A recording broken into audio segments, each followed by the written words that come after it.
જુગાર હોત તો ગવર્મેન્ટ એની પર 12.5% ટેક્સ ના લગાવતી હોય.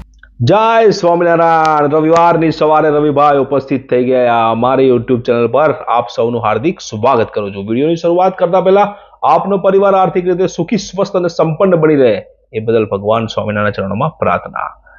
અદ્ભુત વિષય લઈને આજે આપની સમક્ષ ઉપસ્થિત થયો છું. મ્યુચ્યુઅલ ફંડના બેક ટુ બેક વિડીયો આપ જોઈ રહ્યા છો. દર વખતે અમે નવું આપવાની કોશિશ કરતા હોઈએ છીએ. જો વિડીયો સારો લાગતો હોય તો અમારી ચેનલને સબસ્ક્રાઇબ કરી દેજો. म्यूचुअल फंड मार्फते अबोजपति बनो. मारण की बात करे तेरे यार के औकात बार रे छोरा राव साहब के मजाक थोड़ी है. વિડીયોની શરૂઆત પહેલા તમને કહ્યું વિષય થોડો ગંભીર છે, અઘરો છે. તમને એમ લાગશે કે આવડો મોટો વિષય હોય, કેમ ના હોય. મ્યુચ્યુઅલ ફંડ મારફતે અબોજપતિ બનો. આ વિડીયો અંત સુધી જોજો. તમારા વિચારો, તમારું મન 100% બદલાઈ જશે.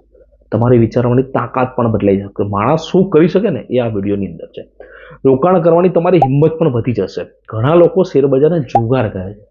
હું કહું જુગાર કેવી રીતે હોઈ શકે? પહેલી વાત એ જુગાર છે નહીં, જુગારની તરીકે રમવા જાય છે.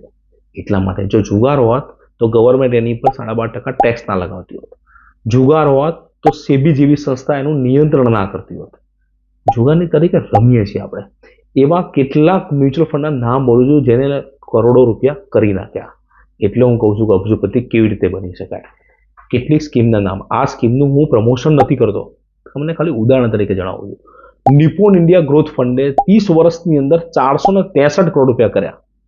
માર્કેટ હાઈ હતું ને 11 મહિનામાં, ત્યારની વાત કરું છું. કદાચ કરેક્શન આવ્યું તો 463 કરોડના 400 કરોડ થયા હશે, પણ થયા તો છે જ. એવી રીતે બીજી સ્કીમ ફ્રેન્કલિન ઇન્ડિયાની પ્રાઇમા ફંડ કરીને છે, જે 1993માં લોન્ચ થઈ હતી. જે સ્કીમે પણ 319 કરોડ રૂપિયા કર્યા હતા. કરેક્શનમાં થોડું પ્લસ માઇનસ હશે, પણ રિટર્નના પર્સન્ટેજની અંદર એટલું મોટું નથી થતું.